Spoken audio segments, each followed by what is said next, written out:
अस्सलाम नाज़रीन, मैं हूं असद अली तूर।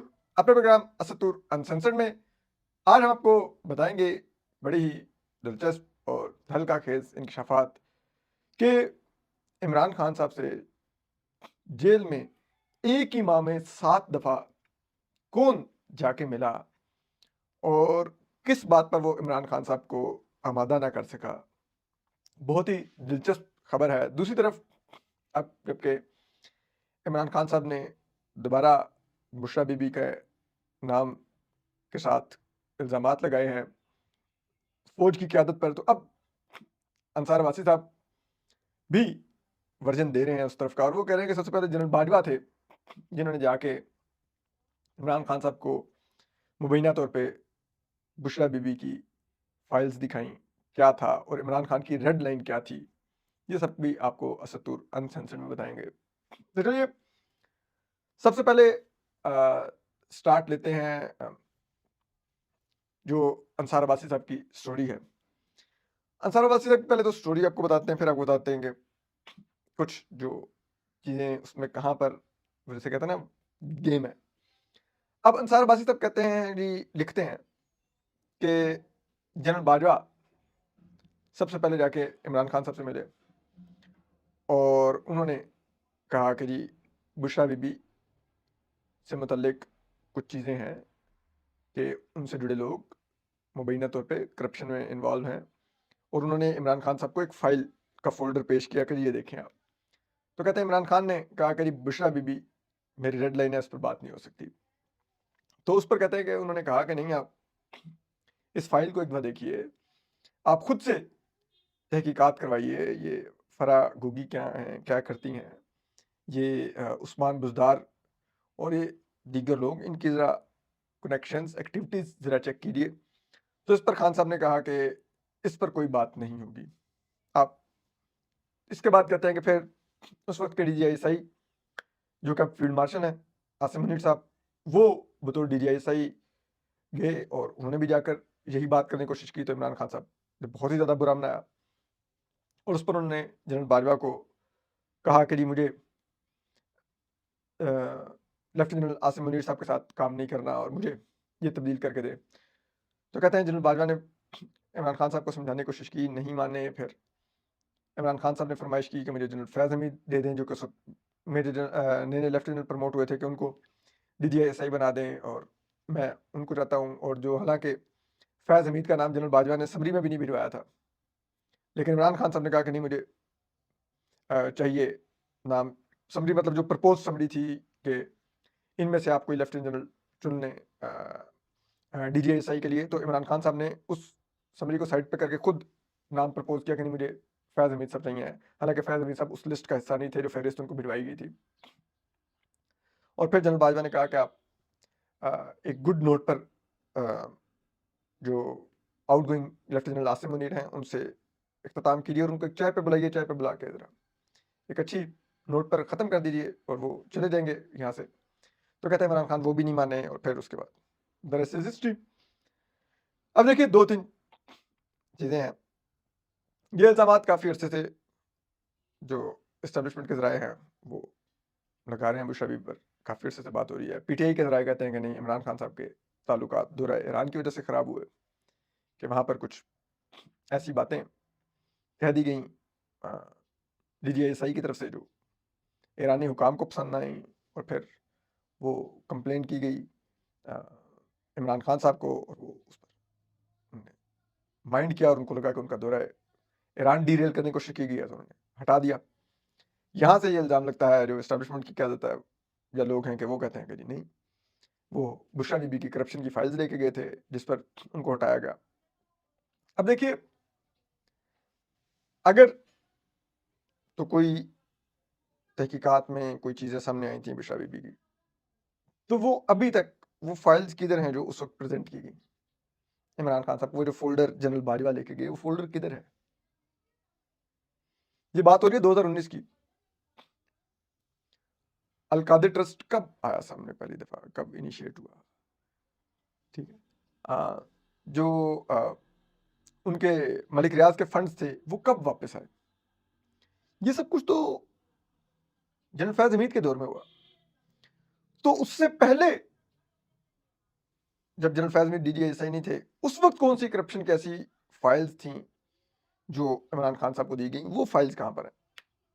वो ज़रा अगर इस दावे में कोई सब्सटेंस है, तो फाइल्स ही आम कर दीजिए कि जी ये फाइल्स लेके गए थे, जनरल बाजवा साहब, ये फ़ोल्डर था उसमें। फिर दूसरी बात, अब अंसार वासी साहब ने जनरल फैज़ भी इमरान खान साहब के खाते में डाल दिया। भई that I have clarity based on sources information कि जनरल फैज़ मीत को डीजीआईएसआई जनरल बाजवा ने ही लगाया था। उन्होंने ही इमरान खान साहब को कहा था कि आप ये ले लें, क्योंकि जब इमरान खान साहब का अनकम्फर्ट डेवलप हो गया आसिम मुनीर साहब के साथ, और उन्होंने फॉर एनी रीज़न, और उन्होंने जनरल बाजवा को कहा कि जी मुझे नए डीजीआईएसआई चाहिए। हालांकि उस वक्त तक आसिम मुनीर साहब को अभी, जो कि उस वक्त लेफ्टिनेंट जनरल थे, अभी सिर्फ 8 माह हुए थे बतौर डीजीआईएसआई, और डीजीआईएसआई का अमूमन टेन्योर 2 से 3 साल का होता है। और इमरान खान साहब ने संडे वाले दिन उनको रिमूव किया, विच ऑल शोज कि इमरान खान साहब कितना ज़्यादा उस वक्त वो थे इस मामले को लेकर, और विच इज़ अथॉरिटी एक्सरसाइज करने के तौर पर तो इमरान खान साहब को सिर्फ अथॉरिटी थी, लेकिन द वे ऑफ जिस तरह उन्होंने रुखसत किया, दैट इज़ अ क्वेश्चनेबल वे। लेकिन जनरल बाजवा, उन्होंने फिर कहा कि इमरान खान साहब, क्योंकि जाहिर बात है उस वक्त तो इमरान खान साहब नए नए प्राइम मिनिस्टर बने थे, फौज के साथ रोमांस पीक पर था, जनरल बाजवा को एक्सटेंशन भी चाहिए थी, और ये फौज का 10 साला प्रोजेक्ट भी था उस वक्त। तो उन्होंने जनरल फैज हमीद इसलिए डीजीआईएसआई दिए कि एक तो वो इमरान खान साहब को अच्छा केटर करेंगे, और नंबर 2 मुझे एक एक्सटेंशन भी लेके देंगे, और फिर उस एक्सटेंशन के बदले उनको आर्मी चीफ बनाया जाएगा बाद में, और फिर वो भी एक एक्सटेंशन लेके 6 साल करेंगे, तो यूं हम 10 साल करेंगे इमरान खान साहब के साथ। तो ये पूरा प्रोजेक्ट था।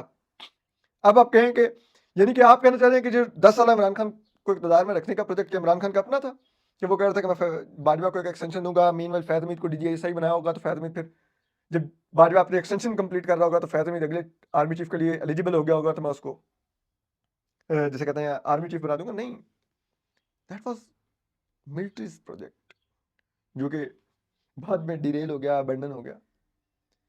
तो वो, और उसके ऊपर भी हमने बहुत सी स्टोरीज की हुई हैं सत्तूर अनसेंसर्ड में, कि क्यों इमरान खान साहब और जनरल बाजवा और फौज की आपस में, जैसे कहते हैं ना, वो टूट गई थी।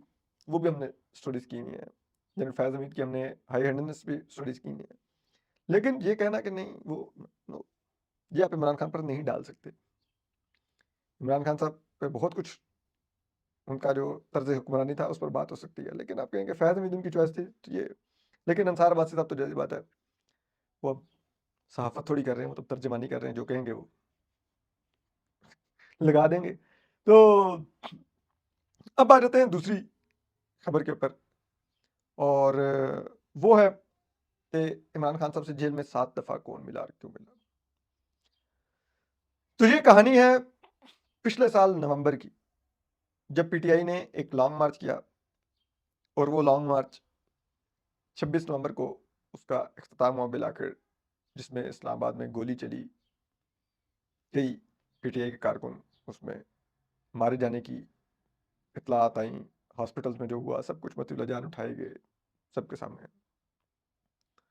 उस लॉन्ग मार्च को रोकने के लिए एस्टेब्लिशमेंट ने एक शख्सियत को इन्वॉल्व किया, जो कि इमरान खान साहब से 7 दफ़ा जाके जेल में मिली।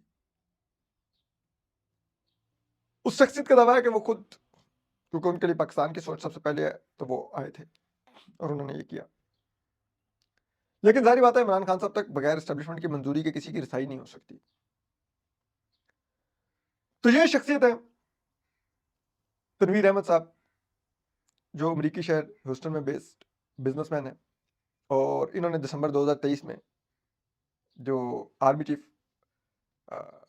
आसिम मुनीर साहब से, जो कि फील्ड मार्शल हैं, उस जनरल आसिम मुनीर थे, और उनको भी आर्मी चीफ बने हुए 1 साल मुकम्मल हुआ था, तो उनके दौरा अमेरिका में इन्होंने उनसे मुलाकात की, और फौरी तौर पर जो पाकिस्तान की फ़ौज से मुल्हिका एक बहुत ही एलीट यूनिवर्सिटी है इस्लामाबाद की, नस्ट यूनिवर्सिटी, उसको इन्होंने $9 मिलियन के अतिये का ऐलान किया कि मैं उसको जी फंड करूँगा और आईटी की वो डेवलपमेंट के लिए उन्होंने कहा कि मैं अ, आर्मी चीफ से मुलाकात करके बहुत मुतासिर हूँ उनके विज़न से आईटी के मुतल्लिक, तो इसलिए मैं ये $9 मिलियन इन्वेस्ट कर रहा हूँ क्योंकि उन्होंने एक एसआईएफसी भी बनाई है, जो पाकिस्तान में आईटी के सेक्टर को बड़ा बेहतर अ, जिसे कहते हैं आगे बढ़ा सकती है। ये सब कुछ उन्होंने कहा और उस वक़्त $9 मिलियन इन्वेस्ट नहीं किए सॉरी अतिया किए। बहुत बड़ी फंडिंग थी और उसके बाद के वो बहुत करीब हैं एस्टेब्लिशमेंट की क़यादत के। उसके बाद उन्होंने अपना अचानक से ट्विटर पे उन्होंने अपनी पॉडकास्टिंग भी ट्वीट्स की, दीगर चीज़ें भी की और इट लुक्स लाइक कि उन्होंने उस वक़्त अपनी एक प्रोजेक्शन उन्होंने शुरू की या उनको कहा गया कि अपनी शुरू करें और यहाँ से उसको सपोर्ट मिलेगी। और फिर वो बकौल मुर्तज़ा अली शाह के वो दावा करते हैं कि पिछली 2 दहाइयों से शौकत खानम को भी फंडिंग करते हैं, तो उसके वजह से उनके इमरान खान साहब से भी देरीना ताल्लुकात हैं। और इसी बुनियाद पर फिर उन्होंने जब नवंबर 2024 में पीटीआई ने लॉन्ग मार्च की तरफ जा रही थी, तो वो फिर इमरान खान साहब से मिलने के लिए पाकिस्तान आए और उन्होंने 7 मुलाकातें इमरान खान साहब से अडयाला जेल में की। 1 माह के अंदर 7 मुलाकातें। और वो उसमें उन्होंने इमरान खान साहब को ये कन्विंस करने की कोशिश की कि आप ये लॉन्ग मार्च मत करें। और वो ये कहते हैं कि वो इमरान खान साहब कुछ हद तक कन्विंस भी हो गए थे कि लॉन्ग मार्च नहीं करते और इमरान खान साहब की कुछ डिमांड्स थी जो वो लेकर एस्टेब्लिशमेंट तक गए, एस्टेब्लिशमेंट की लेकर इमरान खान साहब तक आए। लेकिन मीनवाइल जो मुर्तज़ा अली शाह साहब की स्टोरी है उसके मुताबिक कि अली मीन गंडापुर समेत दीगर chief minister KP Ali mean Gandapur समेत कई लोगों ने इमरान खान साहब को एडवाइस किया कि हम लाखों लोग जो कि 10 से लाख से भी ज़्यादा हो सकते हैं लेकर इस्लामाबाद आ सकते हैं केपी से और ये हुकूमत को मजबूर कर देंगे कि वो आपके साथ बैठ के आपकी टर्म्स पर चीज़ें तय करें। और उस वक्त इमरान खान साहब ने फिर जो बैक चैनल चल रहा था तनवीर अहमद साहब के सिलसिले के जरिए वो फिर इमरान खान साहब ने बंद कर दिया और इमरान खान साहब ने तनवीर अहमद साहब को कहा कि नहीं हम तो लॉन्ग मार्च करेंगे। और फिर बुशरा बीबी और अली मीन गंडापुर साहब ने वो लॉन्ग मार्च किया जो कि अपने नताइज ना दे सका और आखिर में गोली चली, पीटीआई के कारकुनों का जानी नुकसान हुआ। बुशरा बीबी अली मीन गंडापुर निकल गए यहाँ से, क़यादत निकल गई, कारकुन बड़ी आप कह लें कि उस हालत में यहाँ से वापस लौटे कि जो कि आप कह सकते हैं कि किसी भी तरह से एक अ, अफ़सोसनाक हालत थी कि कोई क़यादत नहीं थी, कोई उनको प्रोटेक्ट करने वाला नहीं था। गिरफ्तारियाँ हो रही थी रस्तों में, काफ़िलों को रोका जा रहा था, काफ़िलों के पास जगह नहीं थी निकलने की, एक अजीबो-गरीब एक chaos था। उसका जो इख्तिताम हुआ, तो उसमें वो कहते हैं कि फिर उसके बाद यही तनवीर अहमद साहब अभी कुछ माह पहले भी तब इंसार वासी साहब ने सबसे पहले स्टोरी की थी कि ये एक वफ़द लेके आए और इमरान खान साहब से मिले और वो ओवरसीज़ अमरीकी पाकिस्तानियों का वफ़द था जो कि पीटीआई के ओवरसीज़ पाकिस्तानीज़ थे और इमरान खान साहब से इन्होंने अडयाला जेल मुलाकातें की और डीजीआईएसआई लेफ्टिनेंट आसिम मलिक साहब से भी मिले और फिर अब भी दोबारा यही आए हुए हैं वफ़द लेकर और अब भी कहा जा रहा है कि अली मीन गंडापुर साहब की उस पर ये आए हुए हैं रिक्वेस्ट पर। लेकिन इस दफ़ा इनकी अभी तक मुलाकात नहीं हुई, लेकिन ये अब मीडिया से और लोगों से इंटरेक्ट कर रहे हैं। तो ये बड़ा ही दिलचस्प है। अब देखिए कि 7 मुलाकातें एस्टेब्लिशमेंट की मर्ज़ी से ही अडयाला जेल में हुई होंगी, उनकी मर्ज़ी के बगैर तो नहीं हो सकता। हालाँकि ये कहते हैं कि मैंने तमाम अदालती तरीक़ाकार फ़ॉलो करके इमरान खान साहब से मुलाकातें की, तो वो कौन-सी अदालत में उन्होंने दरख़्वास्त दी कि वो मीडिया को पता ही नहीं चली कि अदालत ने इनको 7 दफ़ा इनकी मुलाकात का ऑर्डर कर दिया और वो अदालतें जो वैसे कोई ओवरसीज़ आया हो, तो वो उनको क्या अलाउ करेंगी? तो बड़ा दिलचस्प है ये। और फिर तनवीर अहमद साहब का ये बार-बार मुलाकातें करना, इससे ज़ाहिर होता है कि एस्टेब्लिशमेंट चाहे कहे कि हम इमरान खान साहब से बात नहीं करने देते, उन्हें करनी है तो सियासी हुकूमत से बात करें। तो फिर इसका मतलब है एस्टेब्लिशमेंट मुख्तलिफ मौके पर बैक चैनल खोल के इमरान खान साहब से नेगोशिएट करने की कोशिश करती है, चाहती है डील बनाना। लेकिन इमरान खान साहब शायद हर दफ़ा थोड़ा फ्लर्ट करते हैं, बातचीत आगे बढ़ाते हैं, करते हैं, देखते हैं।